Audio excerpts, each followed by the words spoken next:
გამარჯობა მეგობრებო, განვაგრძობთ გადაცემების ციკლს ერთხელ საქართველოში. დღესაც ამ საუბრებს საუბრობთ ჩვენ პროფესორ გიორგი გოგებაშვილი, წერალი თამაზ ხმალაძე. ჩვენს ერთ გულ მაყურებელს ემაცხოვრება, რომ წინა გადაცემაში ვისაუბრეთ იაკობ გოგებაშვილზე. ერთხელ საქართველოში უფალმა და განგება მოავლინა იაკობ გოგებაშვილი.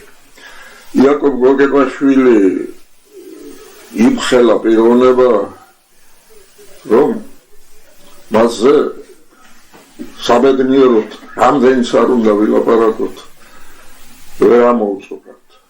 მის ღვაწლს მთლიანად ვერ გავაცნობთ ჩვენს ტელემაყურებელს.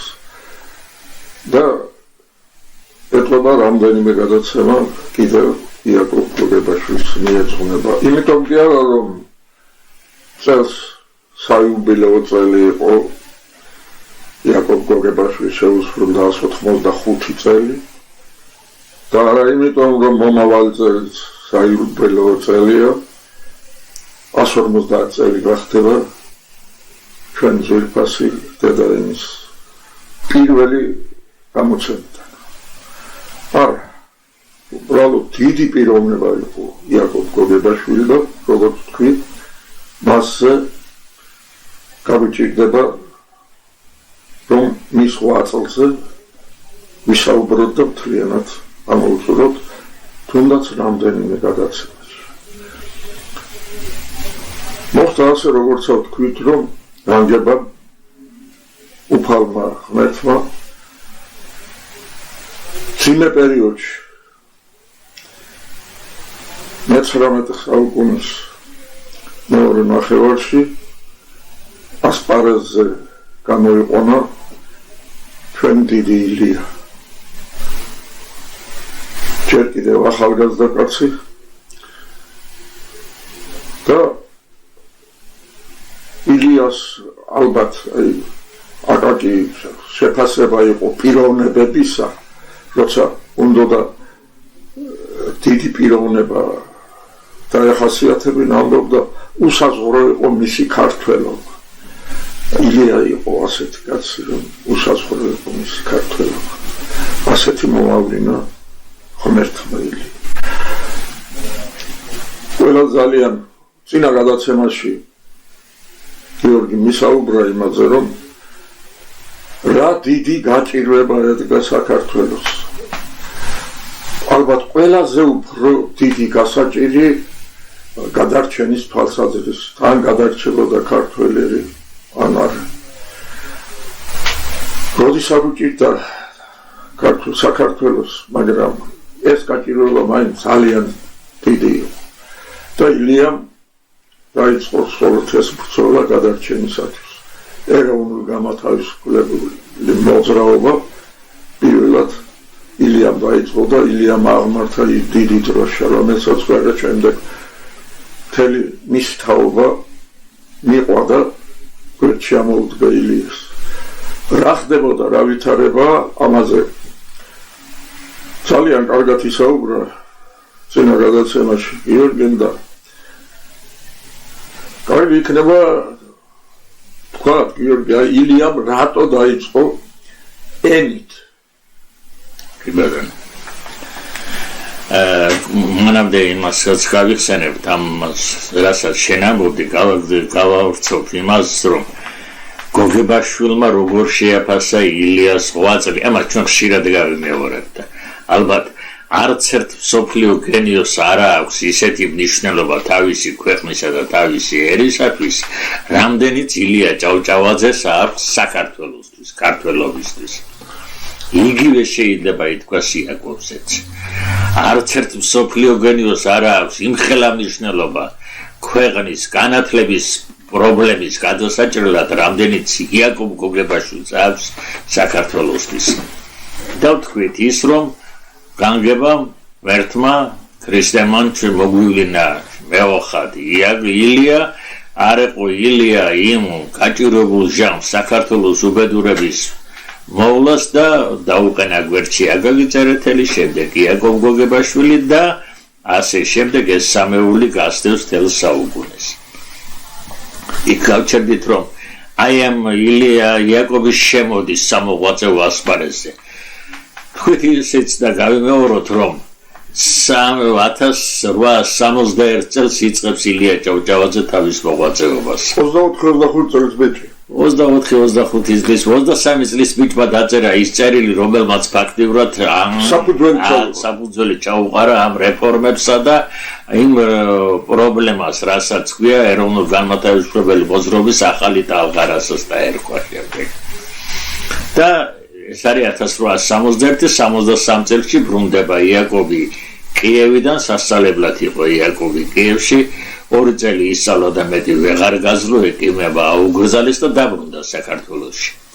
მაგრამ უკვე ერთი ეტაპი გავლილია ამ ბრძოლისა, ანუ რეფორმის ერთი ეტაპი გავლილია.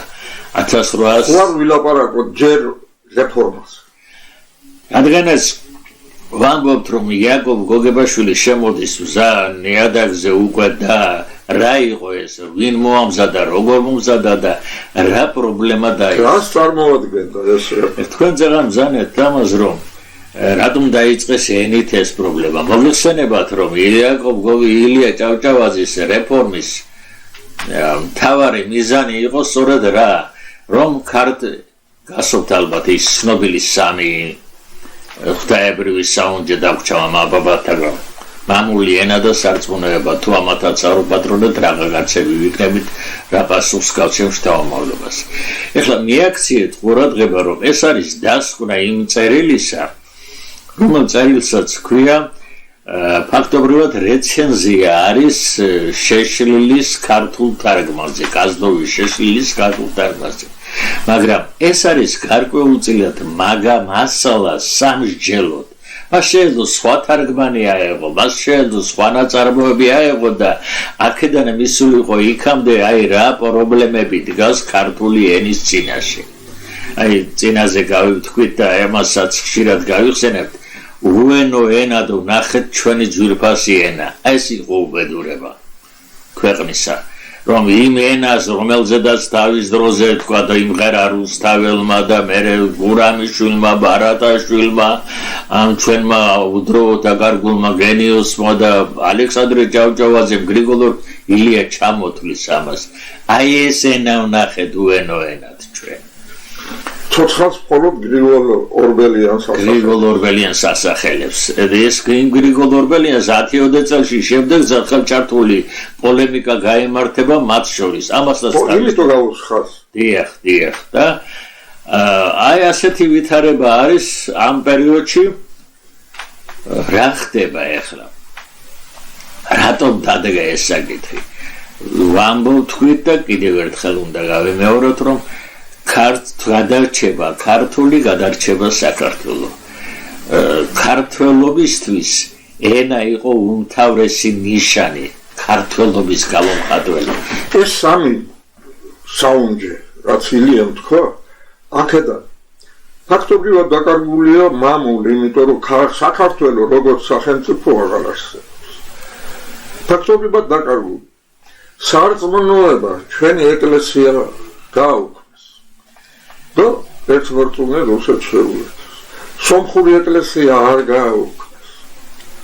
რადგან ის არ იყო მართლმადიდებლური ეკლესია. და აი დარჩა ენა, რომელზეც შეიძლება რომ დაშენდეს შემდეგ ყველაფერი. თუ ენა გადარჩება, ამას ალბათ რომ ეს ენაც როგორი იყო მათი აი ის პოლიტიკა, იმპერიული პოლიტიკა, ენობრივი და ეროვნული პოლიტიკა. ძალიან კარგად აღწერა, თითქოს ჩვენ ამას ყურადღებას ნაკლებად ვაქცევთ, აგაგი წერეთლის ჩემთავ გადასავალში. აი ის გიმნაზიის პერიოდი რომ არის აღწერილი, ძაღლის ენა და მერე მიაქციეთ ყურადღება. იყვნენ ის პროვოკატორები, რომელმაც უნდა წამოაცდენენ ქართული სიტყვა და ქართული სიტყვის როგორც ჟიდენ სახაზავით ბავშვებს, ბავშვობიდან ენას რო კიდევდნენ ძაღლის ენაზე. კი ბავშვს.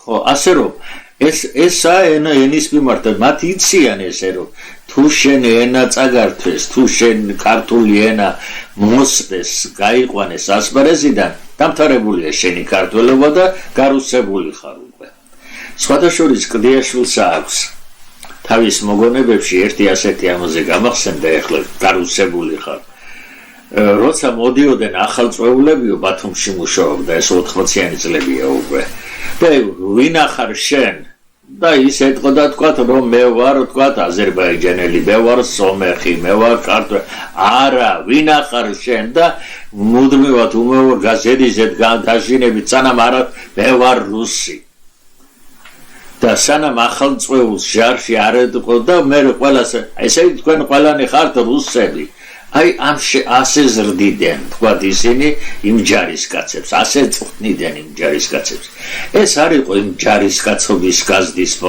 მეთოდი ხო აქ ჯარისკაცობა ქვეყანაში იყო ასეთი ვითარება იყო ქვეყანაში და აი ამ სიტუაციაში ამ ვითარებაში მოვიდნენ ესენი ეხლა აქ არის ასეთ შეგრიგე რატო ვამბობთ რომ ეს არის ეროვნული გამათავისუფლებელი მოძრაობის ახალი ეტაპი ქვეყანა გადარჩება როდის გადარჩება როცა გადარჩება ენა თუ ენა გადარჩა შეიკვე ენა შეკარავს ქვეყანას ეს ცნობილი ამბავია რომ ჯერ კიდევ გრიგოლ ხანძთელის ცხოვრებაში მერჩულე რო ამბობს ენა მთავარი რომელიც აერთიანებს ქვეყანას ქართლად ფრიადი ქვეყანა აღერაცხების რომელსაც შინა ქართული და ენით და ჟამი შეიჭირის და რაზეა საუბარი იმ დროს პოლიტიკურად სამი ერთეულია ქართლი არაბების ხელშია და ცალკებული ამირაზის და ცალკე პოლიტიკური ერთეულია დასავლეთში სამეფოა და აფხაზეთის სამეფო და დემეტრე არის მეფე და აშოტი არის დაოკლარჯეთში სამი პოლიტიკური ერთეული გრიგოლი რას აკეთებს გრიგოლი მოვაწეობს იქაც დაოკლარჯეთში ძირითადად ქართლში აშენებენ მისი ძმებისწავრები და აფხაზეთში უბისა აშენეს მისთვის რატო ერთი ქვეყანაა ის სადაც წირვალოცვა ხდება ერთ ენაზე ენა აერთიანებს ქვეყანას ეს ჩვენი ტრადიციული დამოკიდებულება იყო აი ეს უნდა გააცოცხლონ ეხლა ერთიანი ენა უნდა აქციონ ქვეყნის უპირველეს ენა დედა ენა აი ეს იყო მიზანი მათი და ამიტომ იწყებს ილია სწორედ აი ამ რეფორმით ეხლა რეფორმა რა არის ფაქტობრივად 24 წლის ბიჭი აქვეყნებს სისხლში წერილს ორიოდე სიტყვა თავადრევას შარვალცის ერისთავის მიერ კაზდოვიდან შეშლილის თარგმნაზე და საოცრად მძიმე წერილია ნაჩვენებია რა დღეშია ქართული ენა ამგვარი მოკართულეებისაგან ქართული ენის ამგვარი დამცველებისაგან ამგვარი ქართველებისაგან ამის ჩვენება უნდა და ამიტომაც არის რომ მე მშობელმა მასაც არ ვაპატიებდიო ბოლოს რომ ამოსდა შენ არ უნდა გეწყნოს მაგრამ აქ არის ერთი რა არის თამას დავინახოთ ის რომ წერილის ბოლოს ძალიან კარგად ჩანს მიზანი მარტო ამის ლიტერატურული განხილვა კი არ აინტერესებს არამედ ენისადმი დამოკიდებულება როგორი ენა უნდა გადავარჩინოთ არ გვეპატიება ენის ასეთი და ერთი დეტალი ძალიან საინტერესო დასაწყისში რომ ამბობს პირველივე გვერდზე არის სკოლიო სადაც ამბობს აი მე ამ წერილში არ ვხმარობ ამ ასოებს და ჩამოთვლილი იოტა ხარი ემერვე ვიე ой და ასე შემდეგ თუ ვინმეს დააინტერესებს რატომ ამას შემდეგ საგანგებოდ მას აუხსნი ეხლა აქ არის ძალიან საინტერესო შემთხვევასთან გვაქვს საქმე ჩვენ თავიდანვე პირველივე გვერდზე როცა ეს სკოლიოა გაკეთებული ამაზე აქცენტებს აკეთებს იცის ილია ჭავჭავაძე ეს რას ნებათა ხელვას გამოიწევს ციგნობართა წრეში ციგნიერი საზოგადოების წრეში როგორი ძიოლი შესალევი არ იყო ეს არის პირველი წერილი სადაც ეს ასოები არ იხმარება ხო ალბათ არა ეს როგორ არის სისხლში მანამდეც იბეჭდებოდა გიორგი ერისთავის პიესები კომედიები მაგრამ ის არის დაბალი ენით ნაწერი თამას. კომედია ხო დაბალი სტილი არის. რა თქმა უნდა, სამი სტილი და კომედია დაბალი. კი არის, მაგრამ ის რეფორმატორი კი არ არის. ის არის იმ სამი სტილის თეორიის მიმდევარი, რომელიც კომედიებს წერს იმენით, რამდენიც არის დაბალი სტილი. და იქ ეს ასოები ასოები არ არის იქ. ანახმარე და სხვათა შორის აი ყველა დანარჩენი მერეც კი ჩვეულებრივად აი ამაზეა ძირითადად დაგებული როგორ შეიძლება შეველიოთ საუკუნეებით გამოტარებულ ამ ჩვენს საუნჯეს არ ეთმობათ იცით ძალიან ძნელად ეთმობათ ვერ თმობენ გითხავს გაგრძელდა ამაზე ეხლა აქ არის საკითხი დგას მაგრამ თავარი არის ჩვენი ის უნდა დავინახოთ ხალხო ილია ჭავჭავაძე იყო გენიოსი ეხლა ეს მე ახარს არებს არ ვამბობ ის რომ გენიოსი იყო ყველა ვიცით აი ამ რეფორმის ამბავში ვამბობ ამ ასოებთან დამოკიდებულებაში მანიცის ასეთი რაღაცა რომ ეს უკმაყოფილებას გამოიწვევს ციგნიერ საზოგადოებაში ამიტომ მან მოსინჯა პოზიციები. იქამდე ალბათ კერძო საუბრებშიც მოეწონა. რა თქმა უნდა, იცის ეს დამოკიდებულება როგორც არის და ამიტომ იცის რომ გამოიწვევს ეს ძალიან და გამოწვევა გააკეთა. ამიტომ აი მე არ ვხმარობ ამას და თუ დაგაინტერესებს და ფაქტობრივად ყველა მონაწილე დისკუსიისა ამითი იწყებს და ამითი ამთავრებს, რომ აი როგორ შეიძლება და მათ თავიანთი არგუმენტები რატომ არ შეიძლება ამ ასოების ამოღება. ძალიან უსუსური არგუმენტებია. არანაირი იმ არგუმენტებში არანაირი მეცნიერული ასე ვთქვათ ლოგიკური სერიოზული არ არის. უბრალოდ აი ამას ხვარობდნენ ამდენი ხანი, ამდენი ჩვენი წინაპრები ეხლა რომ აი ამგვარი ლოგიკით იყო. მერე ილია ამასთვის ემზადება ამისთვის როგორც გითხართ. ეხლა მოდი ისიც ვთქვათ, ეხლა ვინ არის ის ვის მიმართაც ვისი მისამართითაც იწერება ეს ცისკრის ავტორები არიან და თანამშრომლები ძირითადად ისინი ილია მიცის ისინი ამას არაპატიებენ და თავიანთ თავს წარმოაჩენენ სწორედ ამ პოლემიკაში პოლემიკა მას სჭირდება იმისთვის რომ დაამტკიცოს ჭეშმარიტება და დაამტკიცოს თავისი სიმართლე და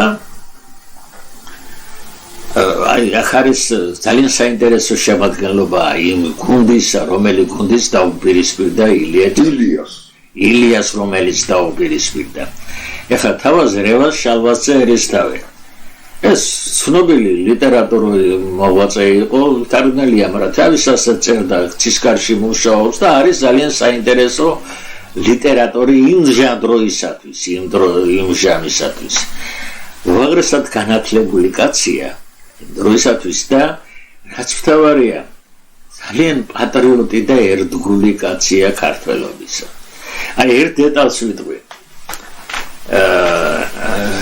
ილია ძალიან კაცრად ექცევა აი ამ წერილში სხვათა შორის ეს ალბათ ის ახალგაზრდული სითამამით იყო გამოწვეული ალბათ ილია საკმაოდ დაურიდებელია. ოღონდ ძალიან თავშეკავებული, ძალიან კორექტული, მაგრამ არინდობს და გულით ყივა, გულიდან. ვერ იტყვი რომ ახლა ფეხქვეშ გაიგდო.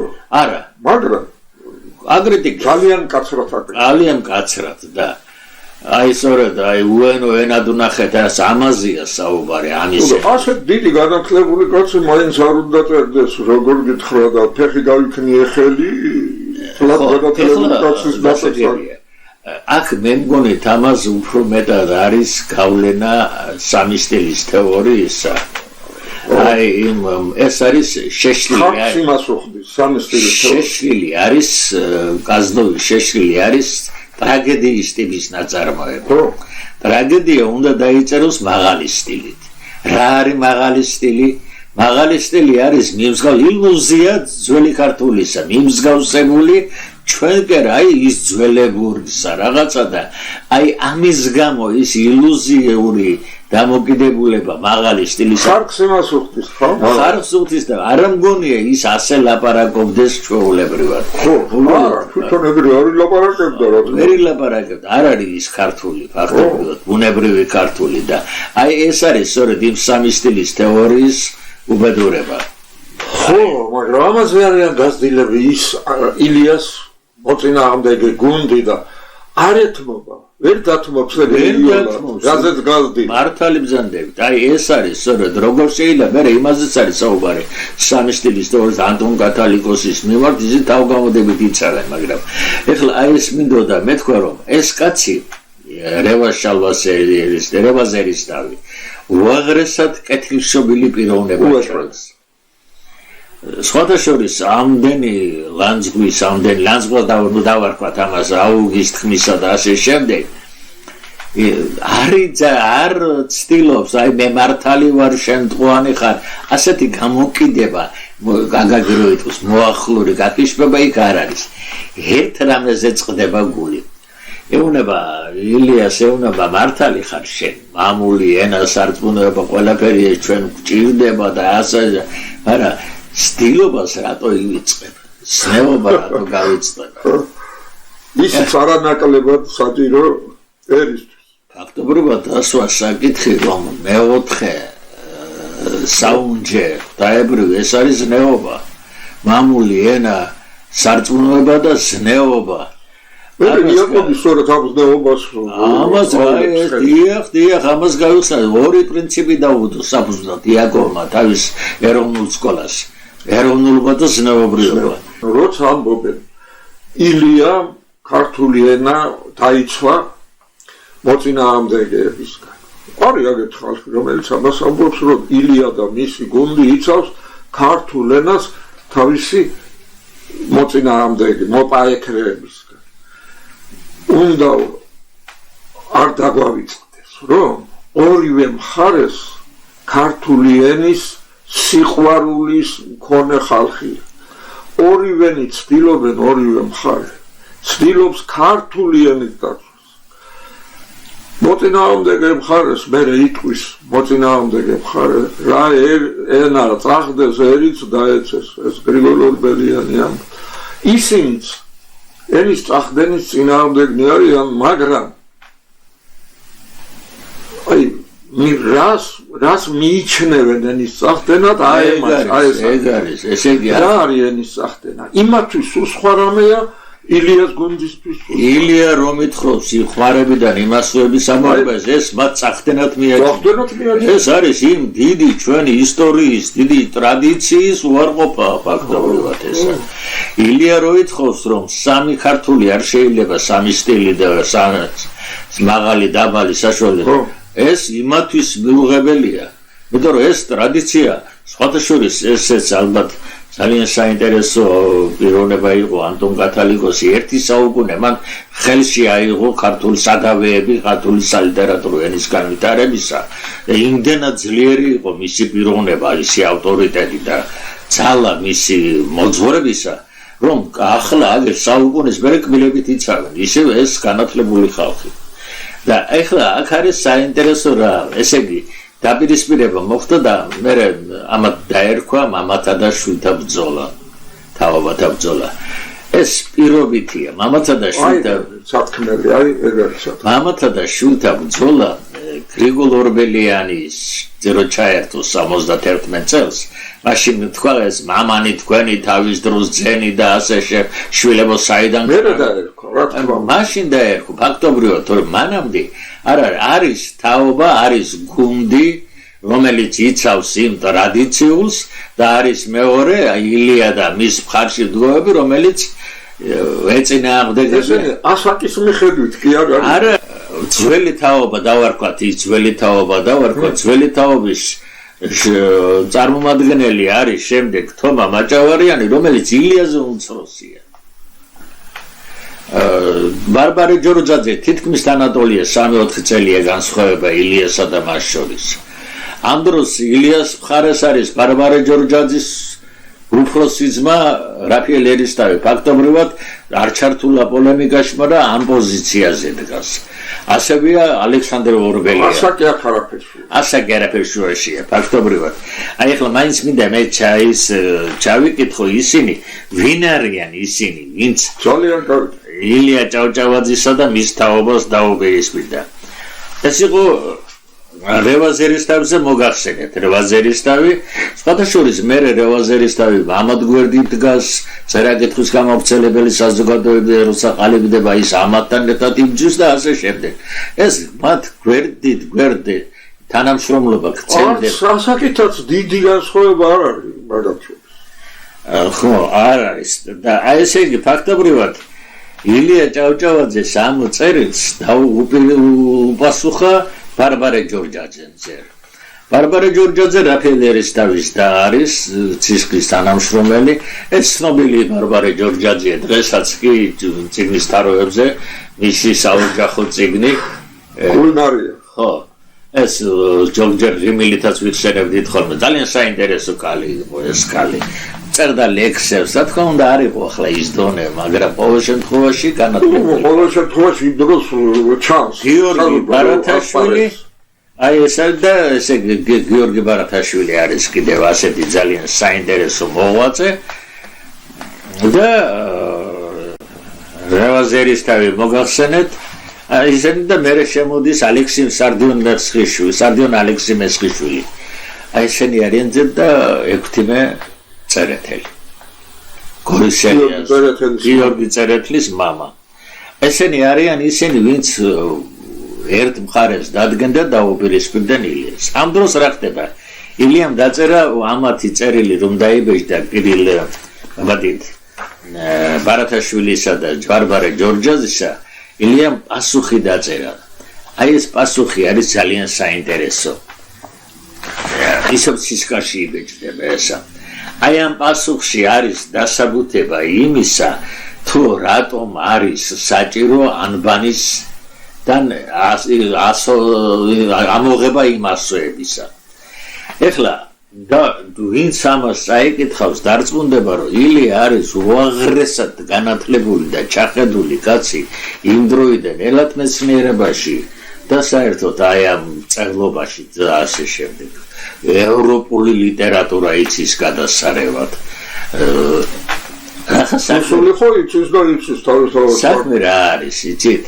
აქ არის ძალიან პროფესიული მსჯელობა იმის შესახებ, რატომ არის საჭირო იმ გამარტივება ანბანისა. ეხლა მერეც კი ამას შეიძლება ითქვას, რომ არა ილია ჭავჭავაძის ავტორიტეტი. რომ არა ილია ჭავჭავაძის მიერ დასახული გეგმა და გზა შეიძლება დღესაც პრობლემა ქონოდა ჩვენს ორთოგრაფიაში ზოგიერთი ასოს გამო. რუსულში ხომ მოხდა ამოღება იქაც ორთოგრაფიის ეს მოხდა ძალიან გვიან ბევრად გვიან იქიდან ამოვიდა ბევრი ასო ილიამ ეს ბევრად ადრე მოახდინა ეს რეფორმა ვიდრე რუსეთში მოხდა ეს თავარი რა იყო იცით რომ ილიამ დაინახა ის საჭიროება და რა იყო ეს საჭიროება ქართული ანბანი არის უნიკალური ანბანი. ვინც შექმნა ქართული ანბანი ეს გენიოსი იყო თანას.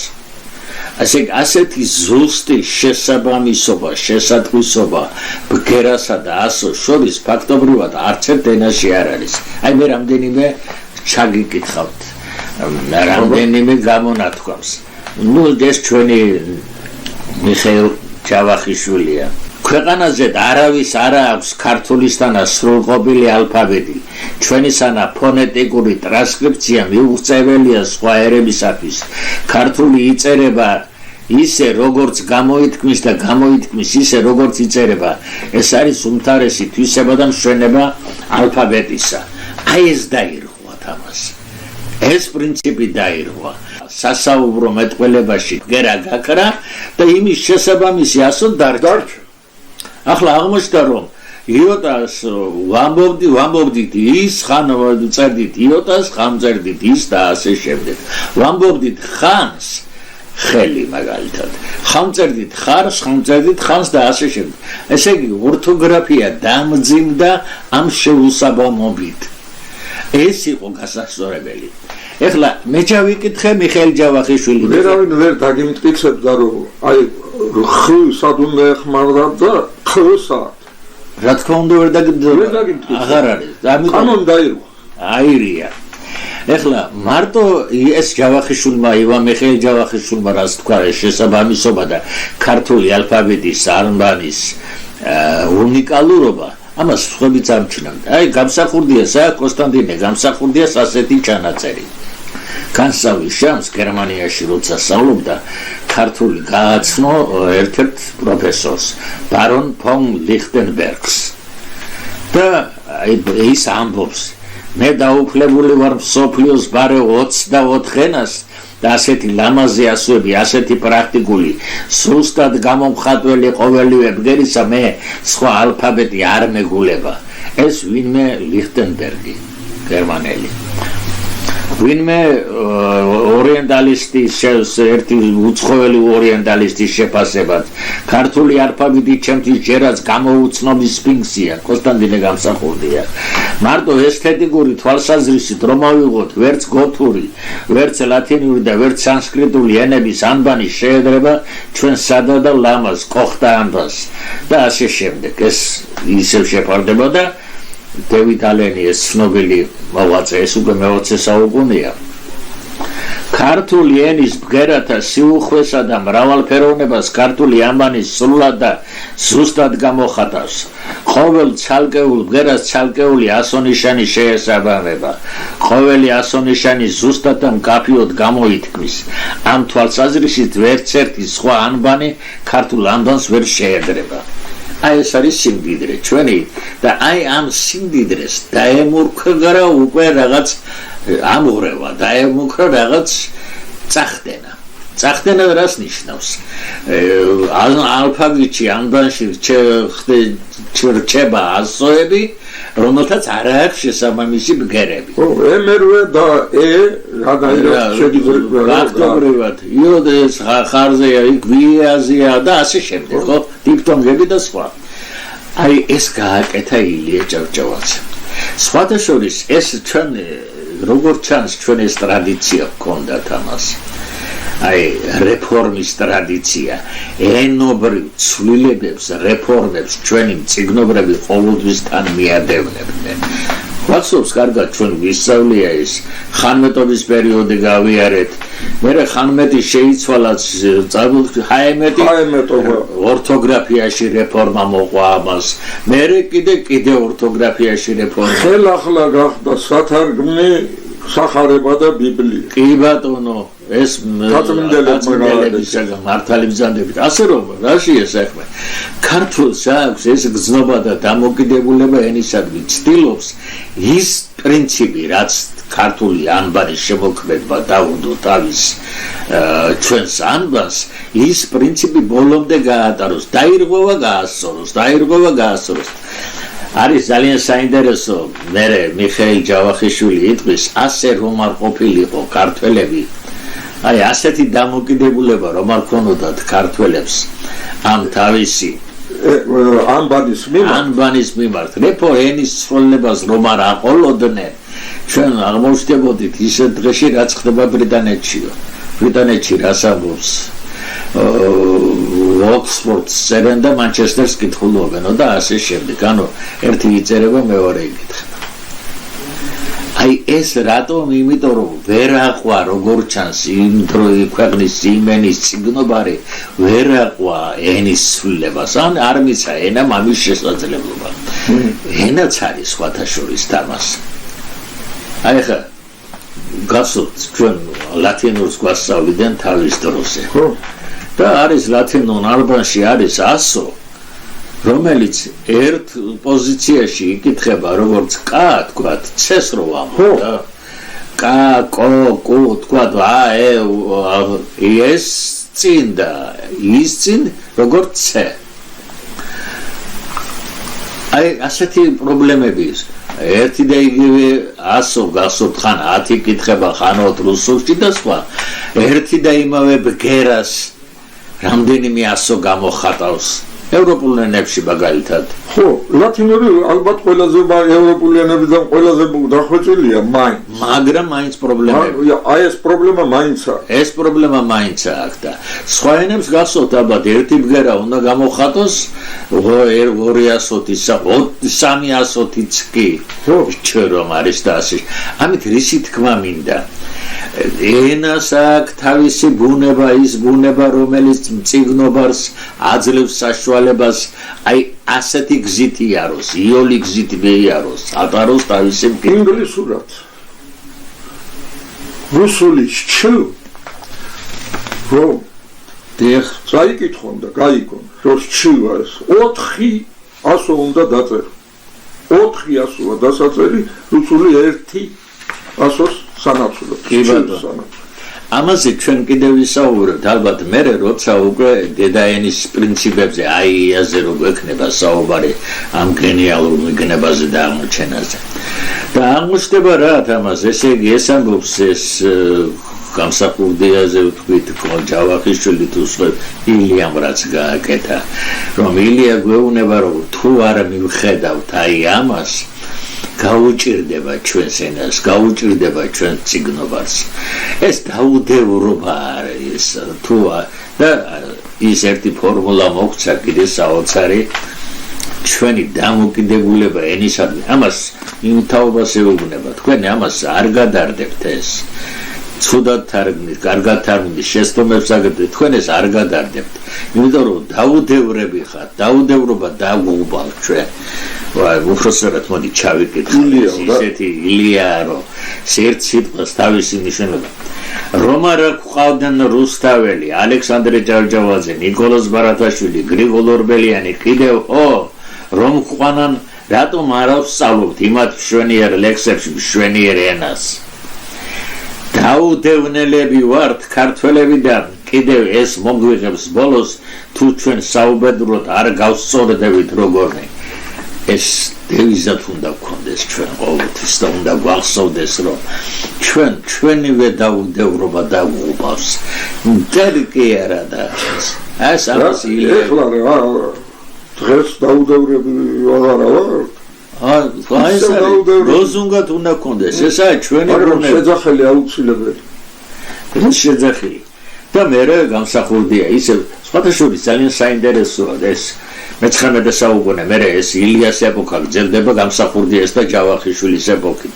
აი ამ ენობრივ პრობლემებზე საუბრით და ბევრ რამეს იმეორებენ ბევრ რამეს აგრძელებენ და ასე შემდეგ დამატებენ კიდეც გამსახურდიას დაუდევრობა უდიდესი სცენია დღევანდელი ილია ხო ამბობდა რომ დაუდევრები ვართ ქართველები დაუდევრობა უდიდესი სცენია დღევანდელი სწორედ მეტყველებაში იჩენს უწინარეს ყოვლისა ამ დაუდევრობას ქართველი კაცი და მე რყვება თქვა რა დაუდევრობა შეხვედრია და ქართველი როგორ იჩენს მეტყველებაში აი ამას აი ეს იყო პრობლემა ილიამ ეს დაინახა და ეხლა იმ დროს როცა ილია მოდის თქვით რომ ანტონ კათალიკოსის თეორია მუშაობს სალიტერატურო ასპარეზზე ეს მძიმე პერიოდია ძალიან აი ამის გასწორება დაისახა მიზნად ილია ჭავჭავაძე ეხლა თქვენ ახსენეთ ფაქტობრივად რეფორმა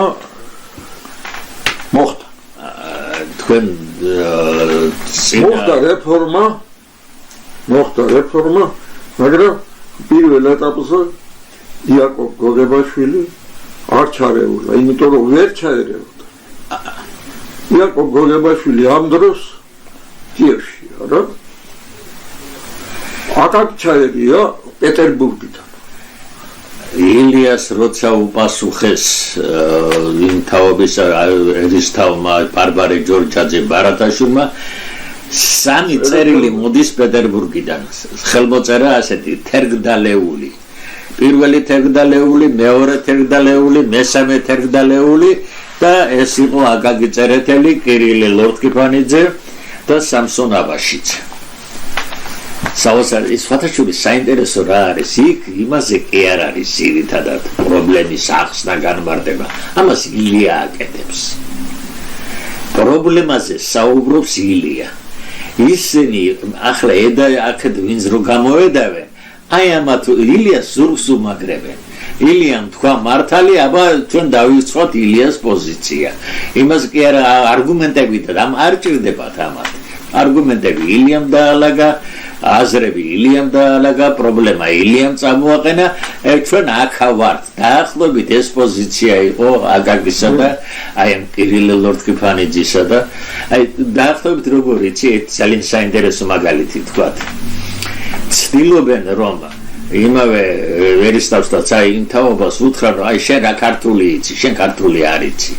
ამიტომ შენ ნუედავები ილია ჭავჭავაძეს და კირილ ლორთქიფანიძეს მოყავს ასეთი მაგალითი. შენი ქართული მოგწონს იმიტომ რომ გაუგებარია. გაუგებრობა არ არის თავარი ნიშანი, დადებითი ნიშანი. და მოყავს ასეთი მაგალითი. რომ ერთმა გლეხმა მოინდომა არზა დაეწერაო და თხოვაო წიგნის მწოდნე რომ წიგნობას რომ შემიდგინი არზაო და მოყვა მეორე გლეხიო და უსმენს ის როგორი არზა შეუდგინა წიგნობარგო ჩაიკითხა ბოლომდე ეს არზაო რაღაც საჩივარი უნდა თუ რაღაც და ამან მოიწონა ვინც შეგვეთა მიცა გამოვიდნენ გარეთო და ესე უნდა კი რა იყო ეს რა მოგეწონა შენო და მე ვერაფერი გავიგო მეორე გლეხმა უთხოვა ვერც მე გავიგო მე რო ვერ გავიგე იმიტოა კარგიო და აი ამ ტიპის იგავებით ამ წიგვის რაღაც ცინიკური ირონიული პასუხებით ცდილობენ ხარი დაუჭირონ ილიას იმათ არავით არის თითქმის არავით არის არ მოვაქვთ არგუმენტები რომ ეს საჭიროა ეს რეფორმა არის ილია მართალია თქვენ ყვანი ხართ ჩვენ ილიასთან მდგევართ და ჩვენ გავიმარჯვებთ და აქ შემოვა მე ალბათ ამას ყველაზე საინტერესო რა არის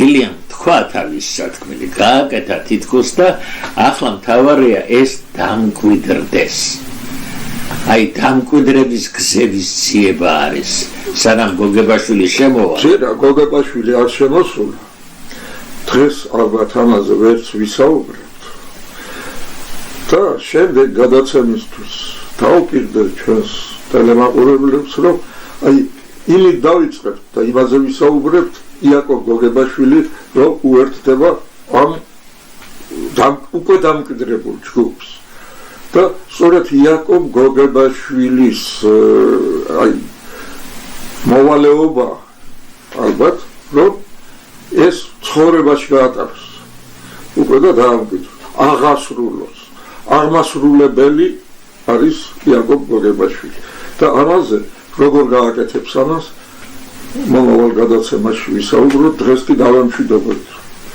ჩვენს ტელემაყურებლებს კარგად გრძანდებოდეთ მომავალ შეხვედრამდე ბატონებო